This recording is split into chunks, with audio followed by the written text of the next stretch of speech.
Sejam então muito bem-vindos ao Ponto de Referência. Hoje vamos estar à conversa com o Bispo de Aveiro, Dom António Moiteiro.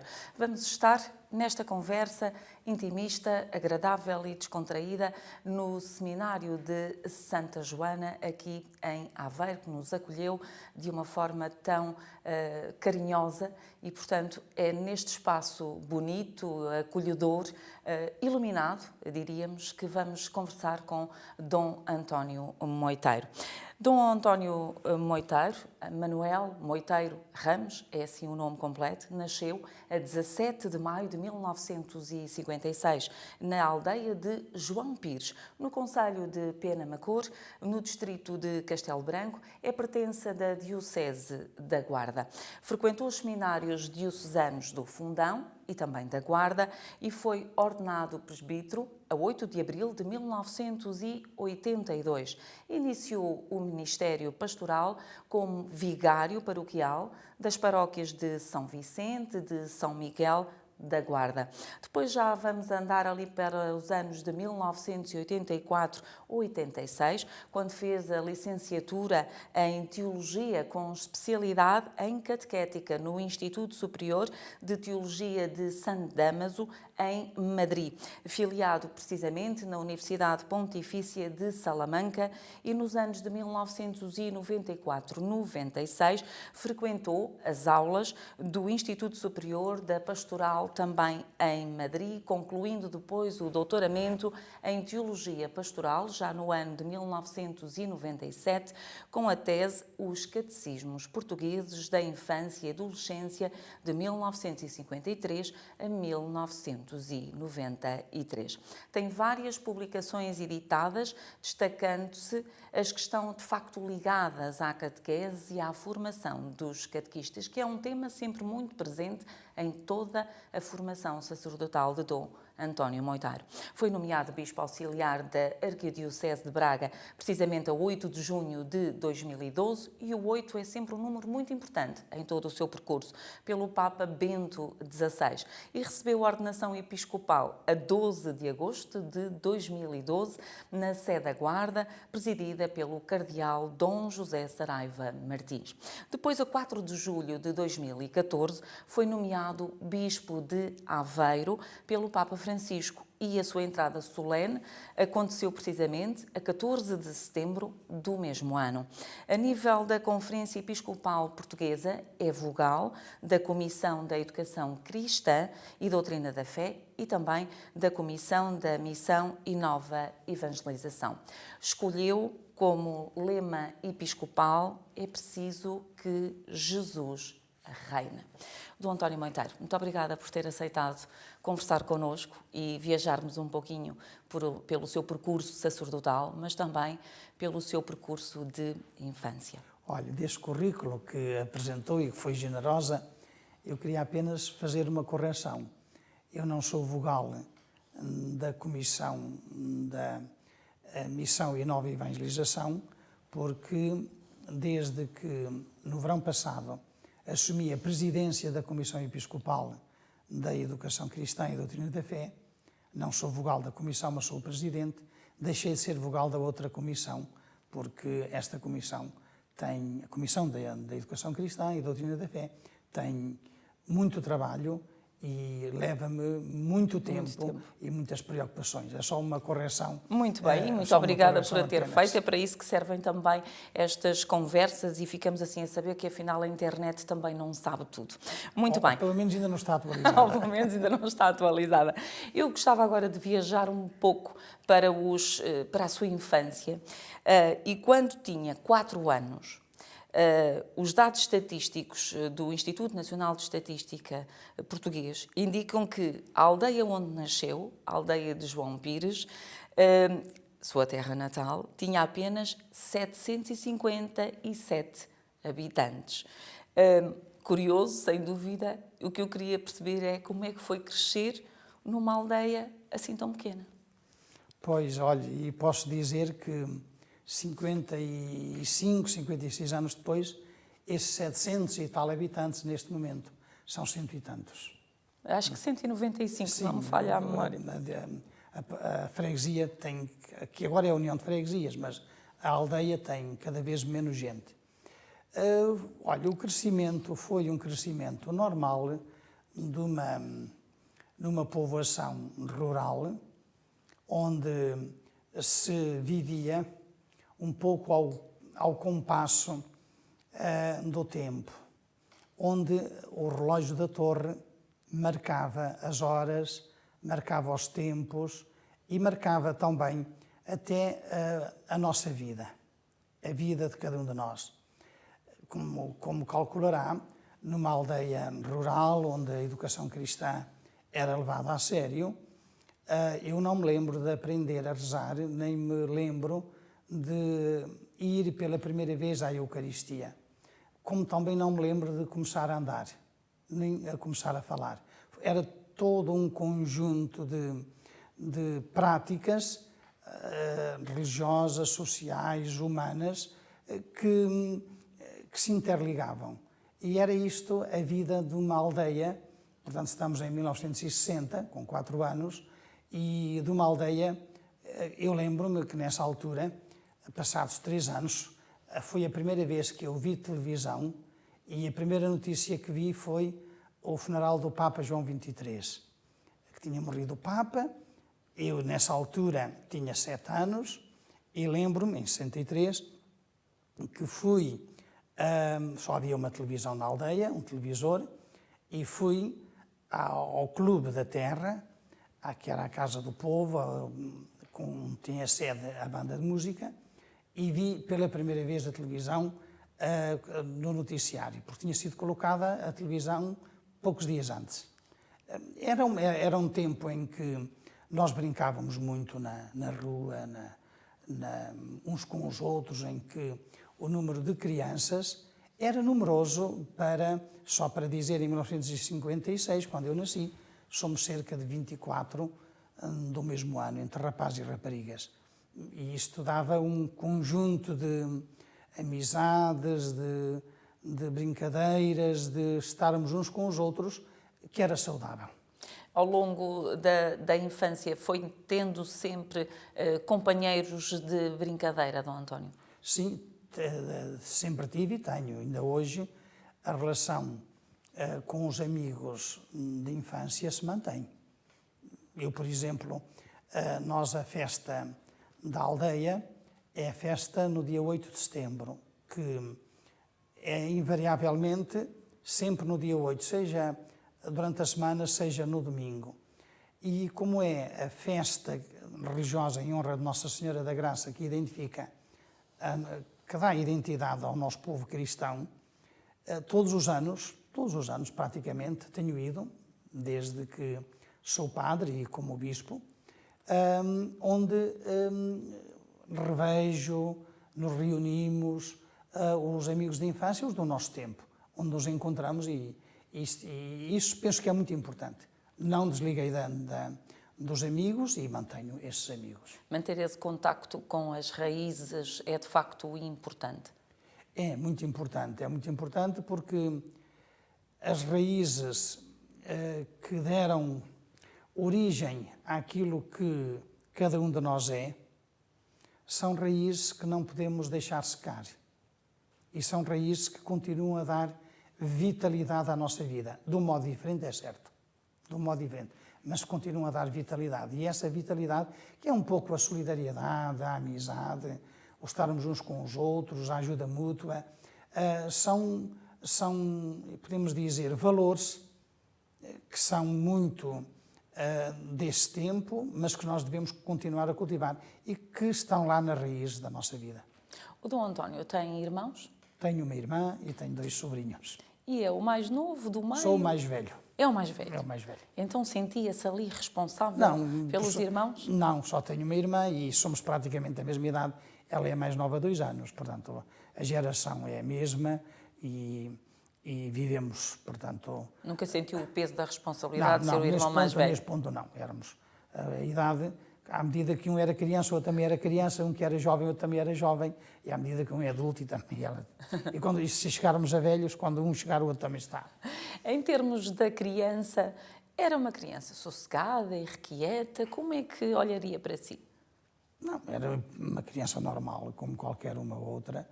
Não vejo assim nada de especial na minha vida. Não vejo nada de especial. Era uma criança normal. Quais eram as suas brincadeiras preferidas? As nossas brincadeiras, como já está a imaginar, numa aldeia rural, eram as brincadeiras na rua. A jogar a bola, ou jogar ao pau. Eram as brincadeiras normais da vida de uma criança que vivia naquele ambiente. Não se metia assim em grandes aventuras? Não, porque as aventuras que nós tínhamos era, por exemplo, irmos ao campo, mas para nós era normal, os pais iam, levavam-nos, e nós também não precisávamos de ir ao campo passear, porque isso fazia parte da nossa vida, acompanhar os pais quando iam para o campo. Que recordações que guarda da vivência de campo, de infância com a sua família? Eu tenho na minha família, não concretamente, o meu pai foi imigrante, foi dos imigrantes da década de 60 que foi para a França. Se não me engano, foi por aí por 66 ou 67 é que ele foi para a França. E está a ver, eu nessa altura tinha 10 anos e portanto, isso também marcou, no sentido da ausência. A minha educação também foi muito materna, a partir dos 10 anos, mas isso marcou, porque marcou não pelo aspecto negativo, não. Nunca senti falta de amor, nem de afetividade, não senti. Mas sentia a ausência do pai. Ele costumava vir algumas vezes durante o ano, pelo menos 2. Mas a gente sente um pouco essa ausência. O resto era a vida de uma criança que foi para a escola, que procurou fazer o currículo normal, estudar como qualquer uma criança, e inserida naquele contexto de uma aldeia pequena, muito religiosa. Nós era um ambiente cristão até muito, muito religioso. Depois também há aí uma outra condição que é muito interessante. Aquela minha zona já está muito próxima de Idanha a Nova, Concelho de Idanha Nova, em que já há algum latifúndio. E também as pessoas que viviam na aldeia eram assalariados para 2 ou 3 casas que tinham praticamente quase todos os terrenos. Isto também fez com que, é muito significativo e por outro lado é positivo, que os ideais dos pais era que os filhos estudassem para terem uma vida melhor. E por isso, praticamente, toda a minha geração saiu da aldeia. Fizeram os estudos claro, e depois... saíram para outros lados. Em termos daquilo que é normalmente da nossa infância, do percurso que vamos fazendo, há sempre algum ensinamento que nos fica dos nossos pais e que nos marca para sempre. Qual foi o que marcou o Dom António? Para mim o que me marcou foi a honradez. Os meus pais eram pessoas muito honradas, e também a questão da poupança. Quando eu digo poupança é viver uma vida simples. Uma vez que nós não tínhamos, podemos dizer, sempre tive o que era mais do que o necessário para viver, nunca me faltou nada, mas era uma vida austera.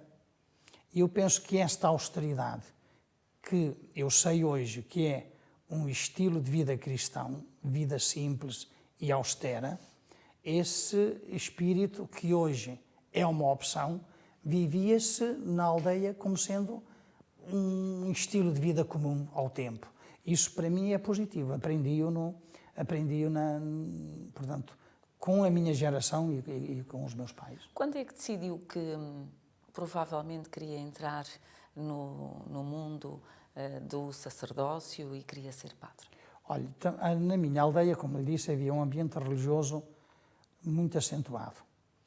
E sempre, quando eu fui para o seminário, eram vivos da aldeia uns 6 padres, todos diocesanos, da Diocese da Guarda. E sempre tivemos seminaristas. Eu nunca não me lembro de, na minha infância e juventude, a minha aldeia não ter seminaristas. Sempre houve seminaristas. Que depois, nas férias, tínhamos praticamente a Eucaristia todos os dias, eles estavam presentes e eram também, de certo modo, um exemplo para nós, crianças e depois adolescentes e jovens. E nessa altura tínhamos um sacerdote que esteve lá 40 anos, desde a década de 60, penso que 65, até 2004, se não me engano. Esse sacerdote foi um homem que marcou a povoação pelo seu modo de ser padre.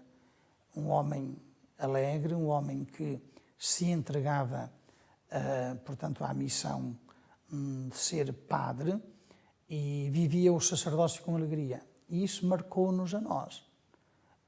E eu lembro-me que a primeira manifestação do ser padre, de vocação, vocacional, foi eu dizer querer ser como o Senhor Prior. E foi a partir daí que depois se desenvolveu toda a minha vocação. Depois fui para o seminário e fiz a opção pessoal. Do dia da sua ordenação, o que é que lhe ficou marcado? Olha, eu costumo dizer que o ser padre, para mim, foi um sonho ideal, não um sonho de fora do tempo, mas um ideal de vida que, depois do percurso do seminário, com altos e baixos, como é lógico, vivi com muita alegria e vivi com muita, eu ia dizer, valor espiritual. E depois também nós ordenámos-nos 3 padres nesse dia. Depois de algum tempo em que a Diocese não houve ordenações, tinha havido 2 anos antes uma e depois no ano a seguir outra, e foi como que uma nova vida que começou para mim. É a nova vida, mas era um ideal de vida que eu abracei com muita alegria, com muita dedicação e com alguns sonhos que não se foram realizando, mas que eu tentei realizar. Quando há pouco dizia alguns altos e baixos, alguma vez chegou a pensar, Dom António Moiteiro, afinal não é isto que eu quero? Sim, isso faz parte de um discernimento vocacional. Nós temos de colocar sempre a questão entre... todas as vocações são santas e são boas. A vocação matrimonial, a vocação de vida consagrada, a vocação laical, secular, de viver no mundo solteiro, entregue, a vocação religiosa, sacerdotal. Portanto, a vocação em si é um dom que Deus dá. E todas as vocações são um dom, e se são dons, são caminho de santidade. Isso é um ponto assente. E para nós, padres, sabemos que ligado ao sacerdócio está o celibato. Pronto, nós temos de fazer a opção entre constituir família ou ficar solteiro como leigo, consagrado ou não no meio do mundo, ou, portanto, o sacerdócio, neste caso. E é nesta opção que nós temos de decidir. E eu, claro que fiz também muitas vezes a pergunta: o que é que Deus queria de mim? Qual seria o meu caminho de felicidade? Se eu seria fiel aos compromissos que assumia através da ordenação sacerdotal? Isso são sempre questões que se colocam e opções que temos de tomar. Eu lembro-me que uma vez, com o padre, com o diretor espiritual do seminário, que lhe fiz a pergunta que Ele perguntou-me como é que as minhas opções, etc. E eu lembro-me que, olha, eu gostava de ser padre deste modo, daquele, e ele diz-me assim, não, tu tens de ser padre à imagem de Jesus Cristo. Nós não podemos encarnar o sacerdócio sem que o encarnamos nas pessoas, mas é, sobretudo, à imagem de Cristo e não deste ou daquele. Porque se eles falharem, Cristo continua sempre presente na tua vida. E isto também me marcou, tanto como marcou, como que ainda hoje recordo. Foi nomeado Bispo Auxiliar da Arquidiocese de Braga, ainda muito novo. Foi surpreendido por essa nomeação? Fui surpreendido, eu não estava à espera. Aí podemos dizer que o segredo pontifício foi guardado. Bem guardado. Bem guardado e guardado completamente. Tinha ouvido qualquer zum alguns meses antes, mas a situação em que tinha ouvido não era assim uma situação mais, eu ia dizer, mais correta possível. Estávamos assim num jantar e pronto, algumas pessoas estavam assim mais divertidas e para mim foi, de facto, eu não estava à espera absolutamente nada que o Santo Padre me nomeasse bispo, de maneira nenhuma. Foi uma experiência agradável porque foi curta. 2 anos depois é chamado para Aveiro. Sim, eu fui nomeado para Braga. É curioso que eu soube transmitir uma notícia da nomeação no dia do Pentecostes, à noite. À noite é que me comunicaram, quando o Senhor Núncio me telefonou, dizendo que o Santo Padre me tinha nomeado. Foi no domingo de Pentecostes do ano 2012, nos fins de maio.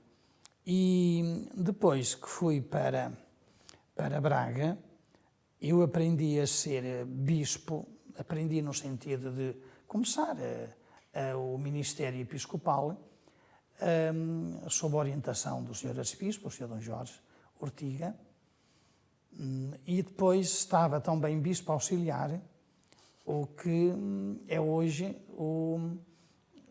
portanto, o que vai ser o bispo do Porto, o Sr. Dom Manuel Inda.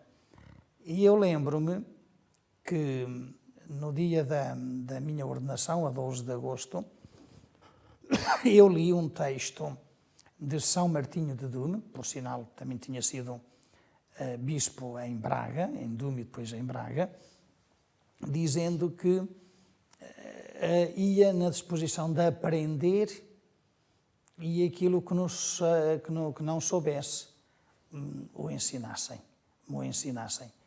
E eu posso dizer que aqueles 2 anos, quer na equipa dos bispos, quer depois no contacto com os sacerdotes e os leigos, fui feliz no meu ministério episcopal em Braga.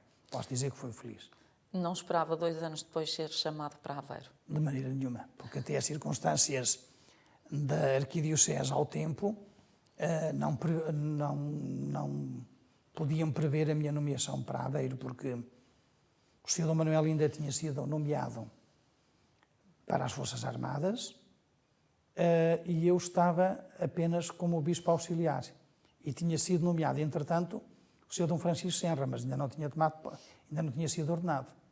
Portanto, havendo sempre uma equipa de 3 bispos em Braga, o Sr. Arcebispo, na altura, ficaria sozinho, pelo menos algum tempo. E foi uma surpresa, eu não esperava de maneira nenhuma. Soube em Roma, estava lá num trabalho, quando me telefonaram daqui de Portugal a comunicar-me que tinha sido nomeado no dia anterior bispo para Aveiro. Pensou em refletir sobre este pedido do Papa ou recebeu de braços abertos? Sabe que nestas ocasiões, depois de nós termos dado o sim para o ministério episcopal, para o aceitar ser bispo e começar a nossa missão, depois é uma consequência deste sim.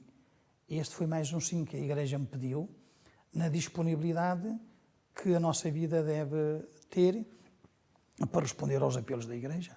Dom António Francisco dos Santos foi um bispo que marcou esta diocese, tal como marcou também a diocese do Porto.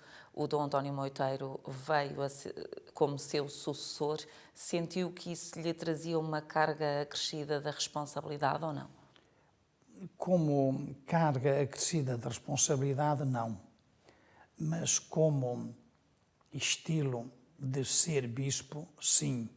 Não como carga, mas como modelo a imitar. Quando eu cheguei à diocese, o Sr. Dom António era e é, agora depois mesmo de ter morrido, nota-se, ele era muito querido, ele era muito próximo, ele era muito amigo e ficou no coração dos aveirenses. E é evidente que, ao chegar outro bispo, portanto, o termo de comparação era com o Sr. Dom António Francisco, que eu não tenho as qualidades que ele tinha, nem muito menos,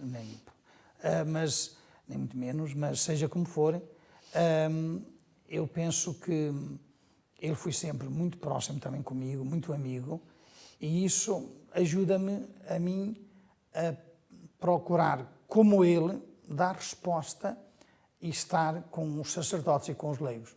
Para mim foi uma bênção ele ter sido o anterior bispo de Aveiro. Quando soube da sua nomeação para Aveiro, imediatamente deixou uma mensagem à Igreja de Aveiro, à Diocese. Vou apenas citar aqui um parágrafo que dizia: quando há 2 anos iniciei o ministério episcopal, afirmei que a missão da Igreja não podia ser outra que a de proclamar o amor gratuito de Deus, a conversão ao Evangelho, o dom do Espírito, o batismo para o perdão dos pecados e a formação de comunidades cristãs, onde a fraternidade seja o selo da nossa identidade. Passado este tempo, estou verdadeiramente convicto de que sem comunidades cristãs vivas não há Igreja de Jesus. A Igreja de Aveiro é uma comunidade cristã viva? Sabe que a Igreja de Aveiro é uma igreja composta de muitas comunidades. Nós somos 101 paróquias e temos paróquias muito grandes que têm em si mesmas até vários lugares de culto onde também se formam comunidades cristãs à volta desse lugar de culto. Aquilo que tem sido a minha preocupação nas visitas pastorais é que as paróquias sejam capazes de articular a tríplice dimensão da Igreja, que é o anúncio do Evangelho, a celebração da fé e o testemunho da caridade. E este tem sido o esforço de articular, de manter, eu ia dizer, em equilíbrio, isto é, não termos só catequese, ou não termos só liturgia, ou só nos preocuparmos com a dimensão da caridade, mas são as 3 dimensões que dão equilíbrio, afinal é o tríplice ministério de Cristo, profeta, sacerdote e rei. Este esforço faz com que haja comunidades cristãs a ritmos diferentes. Há umas mais, eu ia dizer, mais vivas, há outras que também se estão a renovar, e este é o nosso trabalho, porque o que é uma comunidade cristã? Uma comunidade cristã é um espaço, um lugar onde se realiza aquela palavra de Jesus no Evangelho, onde 2 ou 3 estiverem reunidos em meu nome, eu estou no meio deles. E quando uma comunidade cristã tem a consciência que Jesus está no meio dela, e olha para Jesus e se torna discípula de Jesus, essa comunidade, faz com que a comunidade cresça nestas várias dimensões. O anúncio do Evangelho aos de dentro e, sobretudo, aos de fora, preocupação com os de fora. Depois, a celebração da fé, que é, no fundo, a presença de Jesus hoje na sua Igreja, através do Espírito Santo, porque é hoje o Espírito que torna presente Jesus e continua a missão de construirmos o reino. E depois vem a caridade, que é, no fundo, olhar para os de dentro e olhar também para os de fora.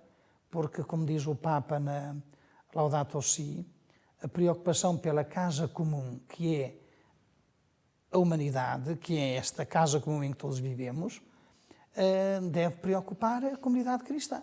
Para aqueles que são já cristãos, mas também há tantas coisas a colaborar, a fazer, a realizar, a dar as mãos com outros que também procuram o bem comum.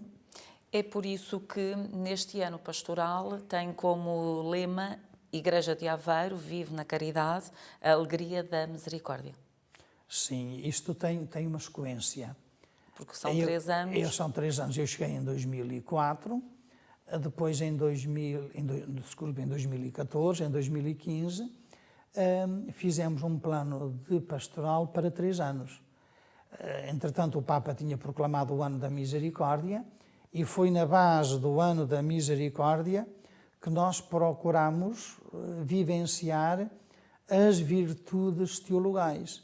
O primeiro ano dedicámo-lo à fé, o segundo ano dedicámo-lo à esperança e este ano dedicámo-lo à caridade. Estamos a refletir sobre a caridade, com uma particularidade. Estes 3 anos vão ter como ponto de chegada a celebração do Congresso Eucarístico Diocesano, que vai ser do dia 31 de maio a 3 de junho. Porquê? Porque quando nós olhamos para a Eucaristia, quando celebramos a Eucaristia, quais são as dimensões que estão presentes? Não pode deixar de ser a fé, não pode deixar de ser a esperança, uma esperança escatológica, porque a celebração da Eucaristia aponta sempre para o reino futuro, mas também a Eucaristia não pode deixar de ser pão partido, não apenas o pão eucarístico, mas também o pão partido. E é por isso que na Eucaristia, celebrando o Congresso Eucarístico, nós queremos como que fazer uma síntese destes 3 anos.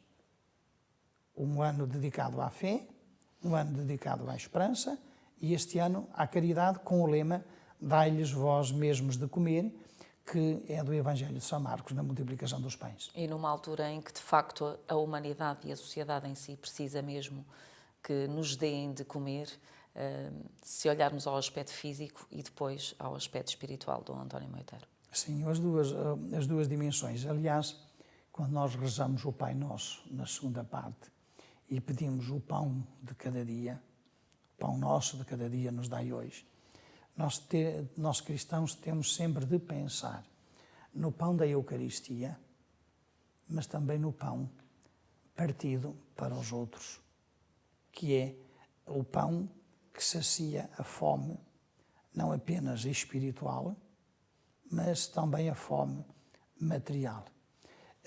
E isto é muito importante, porque nós, habitualmente, ao rezar o Pai Nosso, ligamos ao pão material.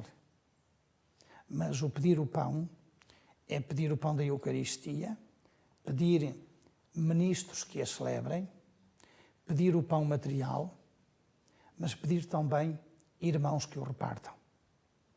E este repartir o pão leva a uma sociedade de comunhão, uma sociedade onde a solidariedade esteja presente, que para nós cristãos é a caridade, porque a caridade é Deus. E quando nós fazemos caridade, estamos em nome de Deus a dar o pão, que é a consequência do pão eucarístico. Um dos temas que esteve sempre na sua formação sacerdotal, no seu percurso, e que já percebemos que está muito ligado, é a catequese. Numa altura em que a Igreja está precisamente a refletir esse tema, como é que olha para aquilo que pode vir a mudar na catequese portuguesa? Sabe que no nosso país tivemos a sorte, aliás era de Aveiro, de um padre, do Monsenhor Amilcar Amaral, que ele foi pároco em Águeda, e depois, na década de 50, foi o pioneiro da organização da catequese em Portugal, da catequese da infância.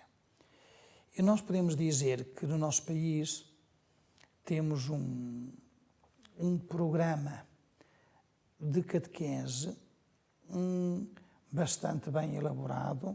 Depois os frutos já são mais discutíveis, mas que está bem elaborado, que acompanha a infância e a adolescência.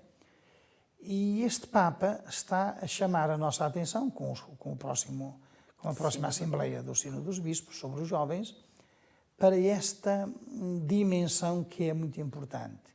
Os jovens, a fé e depois a vocação, o discernimento vocacional. E a fé é a charneira. Portanto, só se entende a vocação no jovem, seja ela qual for a tal vocação à santidade, que depois se concretiza nas vocações dentro da Igreja, nas várias missões, é a questão da educação da fé dos jovens. Quando nós vemos toda esta mentalidade, tudo isto que nos rodeia, esta mudança vertiginosa a nível dos meios de comunicação social, de mentalidades, etc., o Papa chama a atenção qual é o lugar da fé na vida dos jovens.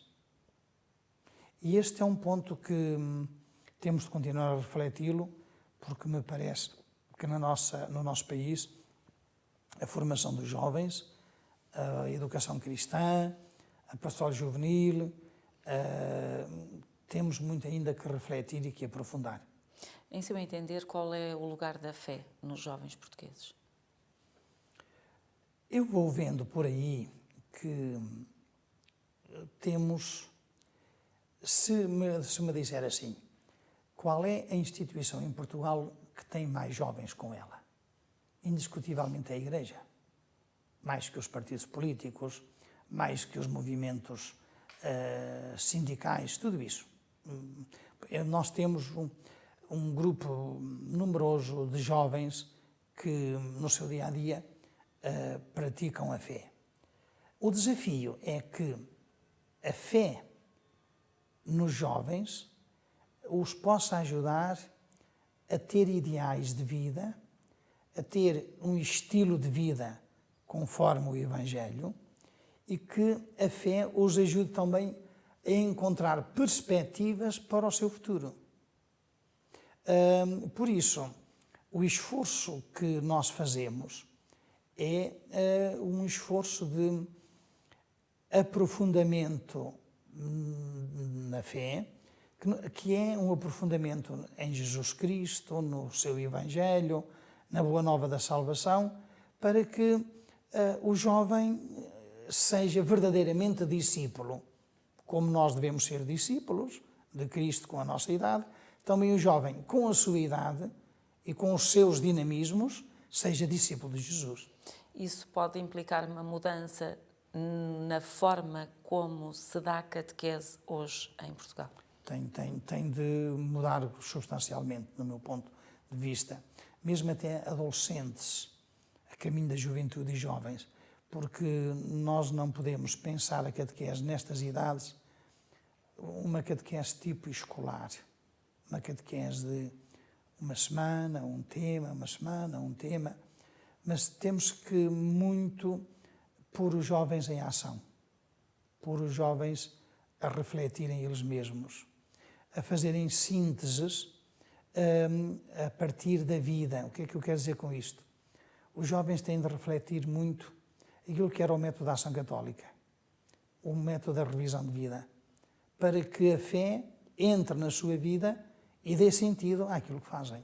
No fundo, levá-los, depois de verem, de julgarem, a agir para mudar. A atuar como cristãos no mundo em que vivem. Portanto, uma catequese mais fora de portas é aquilo que poderemos esperar. Uma catequese mais ação. Uma catequese mais ação, uma catequese em que eles estejam mais implicados, em que eles sejam também muito mais protagonistas. Acredita, Dom António Moiteiro, que depois de mais de um ano de reflexão, mais assiduamente que a nossa Igreja tem tido sobre este tema, brevemente haverá novidades sobre isso, face à urgência que é também os dias de hoje e a correria em que a nossa juventude vai? Eu penso que o Sínodo irá ajudar-nos nesta reflexão que, sobretudo, nós dizemos na Europa, nos países do mundo ocidental, Europa, América do Norte, etc., em que nós precisamos fazer uma reflexão e que o Sínodo nos vai ajudar também a ter uma perspectiva mais global, mais mundial, do que é ser jovem hoje, nas várias culturas e também nos vários continentes. No que diz respeito à nossa Europa e aqui ao nosso país e às nossas dioceses, há um trabalho. Eu noto nas visitas que faço às escolas, no secundário e também até na universidade, que há gente preocupada, gente que se interessa, ainda que às vezes é um grupo pequeno, mas que nós estamos a dar uma volta pela positiva na educação das gerações mais novas. Eu penso que estamos melhor, aquilo que eu vou vendo, estamos melhor do que estávamos antes. Há um outro tema que está em reflexão no seio da nossa Igreja e há um documento da Diocese de Aveiro, acompanhar, discernir, integrar critérios de orientação pastoral para a aplicação do capítulo 8º, o tão famoso capítulo 8º da exortação apostólica Amoris Laetitia. Que portas é que quer abrir com este documento, Dom António Moiteiro?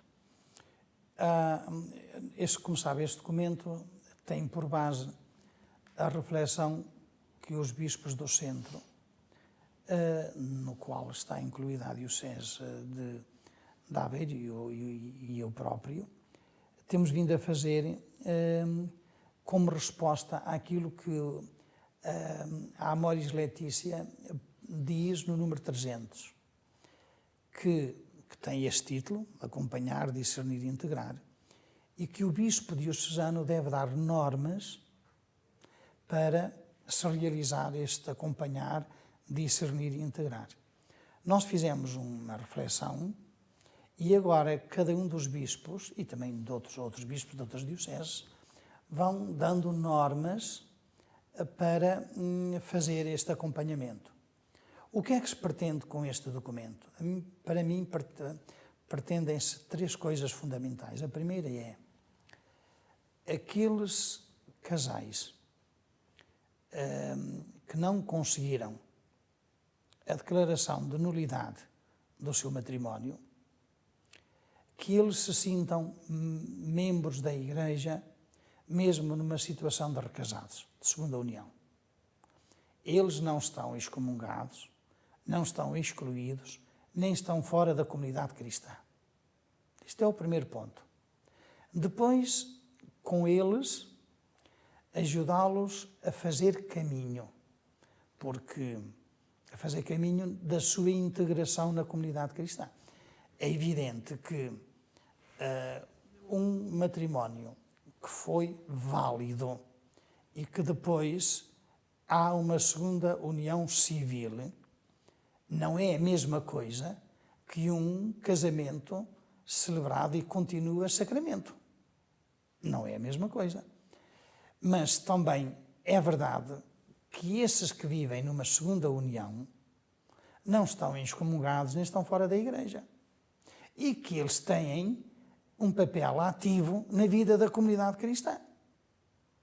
Eles podem dedicar-se ao anúncio do Evangelho, eles podem participar nas celebrações, eles podem até ajudar na educação sendo padrinhos, quando há uma vida comunitária, podemos dizer, bem integrada.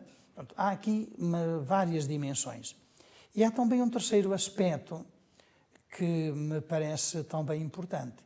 É que a própria comunidade cristã, os cristãos, aqueles que vivem o seu matrimónio no seu dia-a-dia, tomem consciência das suas fragilidades para ajudar os outros, para também que eles vivam o sacramento, o seu sacramento, com a alegria desse amor do qual fala o Papa nos capítulos 4 e 5, não é? se queremos interpretar bem a Amoris Laetitia, temos de ir ver o que é o amor, como é que o Papa diz e como é que o amor se torna fecundo. O problema aqui tem sido, Dom António Moiteiro, restringir muito esta questão a um dos aspectos que é, por exemplo, a comunhão. Que é a participação nos sacramentos. Eu penso que isso não deve ser o ponto de partida. Se for, é o ponto de chegada. Mas o ponto de partida é a integração na vida da comunidade. E depois, com esses casais, é outra dimensão, há que fazer um discernimento. E no documento que nós publicamos, partindo da Amoris Laetitia, lá da Alegria do Amor, lá vem claro que há um exame de consciência, há uma caminhada a fazer para que aqueles que vivem uma segunda união também tomem consciência da realidade e da vida que têm, para também fazerem um discernimento como cristãos. Isto não é, deixe passar a expressão, sem mais, participar numa Eucaristia e meter-me na fila e ir a comungar. É muito mais do que isso. É a consciência de que eu sou igreja, que sou membro de uma igreja, de uma comunidade cristã, que tenho, que não é a mesma coisa receber um sacramento ou não o receber, não é a mesma coisa estar casado, tendo recebido o sacramento do matrimónio, ou estar em união de facto, não é a mesma coisa. Porque para nós cristãos, os sacramentos é a presença de Cristo na nossa vida. E quando um homem e uma mulher se têm como projeto de vida o viverem em comum, então também devem ter como projeto de vida que esse amor seja vivido à luz do amor de Deus. Isso é que é o sacramento. O sacramento, como dizia o Papa João Paulo II, é o amor natural elevado à dignidade de sacramento. Isto é, Deus presente no meio deles. Agora nós dizemos assim, e os que têm segunda união, Deus não está presente? Está. Mas há uma ruptura com um sacramento. Agora, aqui é que entra o discernimento que todos temos de fazer, o casal, a pessoa individual, para quê? Para ver o seu lugar na igreja e o modo como se situa. Um discernimento, Dom António Moiteiro, que pode até levar o casal a perceber que pode ter uma vida perfeitamente integrada na sua comunidade cristã, ser um cristão ativo e não ser e chegar à conclusão que a comunhão, o sacramento da comunhão, pode ainda não estar pronto para ele e, portanto, não será fundamental. Sim, a Eucaristia enquanto comunhão, porque eles também estão na Eucaristia enquanto palavra. Exatamente. Também estão na Eucaristia enquanto amor, presença de Deus no meio deles, membros da comunidade. Mas este Eucaristia enquanto comunhão, eles podem perfeitamente neste discernimento dizer nós estamos preparados e não podemos avançar, é isso.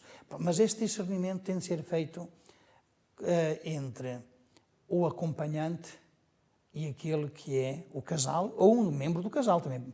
Não quer dizer que tenham de ser os dois, porque pode ser um membro do casal a fazer o discernimento pessoal. Um pode estar mais preparado que outro. Pode, então, pode chegar à conclusão que, eu até estou a pensar, por exemplo, num segundo casamento, um não tem fé.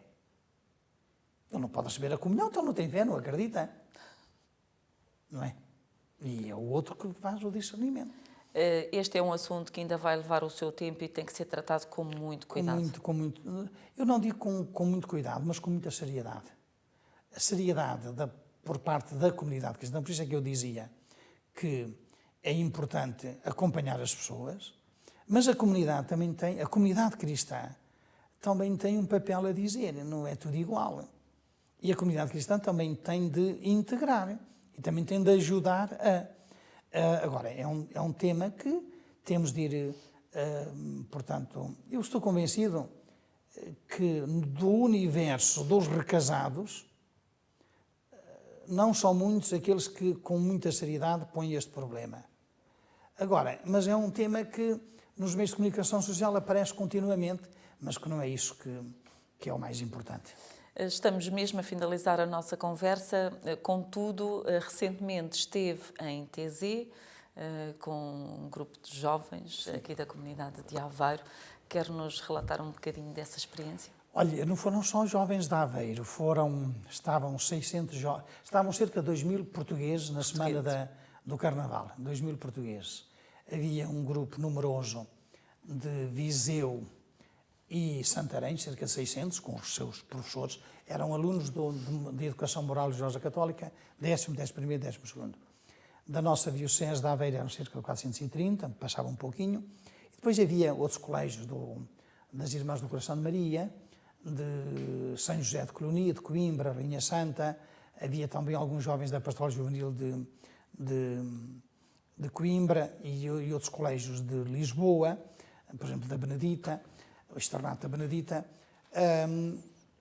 Eu estive com eles porque já o ano passado tinha prometido acompanhar os jovens de Aveiro, mas não foi possível por várias atividades que eu tinha de realizar, e este ano dispus-me a ir. Organizei a minha vida para poder ir, até, por exemplo, quero dizer publicamente, e foi uma opção pastoral que fiz, não presidi às cinzas na Sé, para estar com os jovens. Foi uma opção. Acho que o bispo, estando com os seus jovens durante 4 ou 5 dias, também pode ser tão ou mais útil a sua presença que nas cinzas da Sé, que pode ser presidida ou pelo vigário-geral ou pelo pároco da paróquia. Não é excluir uma coisa para fazer outra, mas são estas prioridades que nós temos. Com os jovens, fiz a vida deles, meti-me nas filas para ir às refeições, procurei também estar nos temas que eles refletiam, fiz a vida deles. Aquilo que me marcou foi que, depois da oração da noite, nós estávamos disponíveis para atender os jovens. E éramos poucos padres. Éramos 5 ou 6. E um desafio que trouxe, e que é para o ano, levarmos mais alguns padres. Até já convidei mais 2 bispos para irmos, porque é um momento em que os jovens têm o coração disponível para acolher uma palavra de vida, uma palavra de salvação, se assim podemos dizer, que é o Evangelho. E isto marcou-me, e eu tenho dito isto muitas vezes já lá tinha ido a TZ, noutras circunstâncias, mas agora, nesta qualidade de bispo, e vendo um pouco a perspectiva maior dos jovens, penso que é um trabalho muito, muito, muito importante. Dom António Moiteiro, vamos terminar a nossa conversa. Peço-lhe que deixe uma mensagem. A mensagem que quero deixar a todos é que nós estamos a viver o tempo pascal, e o tempo pascal é a celebração da ressurreição de Cristo. Jesus que venceu a morte, mas que na sua paixão ele nos manifestou o amor infinito de Deus para conosco. Deus amou-nos tanto que nos deu o seu Filho. E Jesus diz que não há maior prova de amor do que dar a vida. A mensagem que quero deixar neste tempo pascal é que o ressuscitado vem ao nosso encontro, que cada um de nós se deixe encontrar por ele. Dom António Moiteiro, muito obrigada por ter estado à conversa connosco. Chegamos assim ao final deste ponto de referência. Conhecemos melhor o Bispo de Aveiro neste seminário de Santa Joana.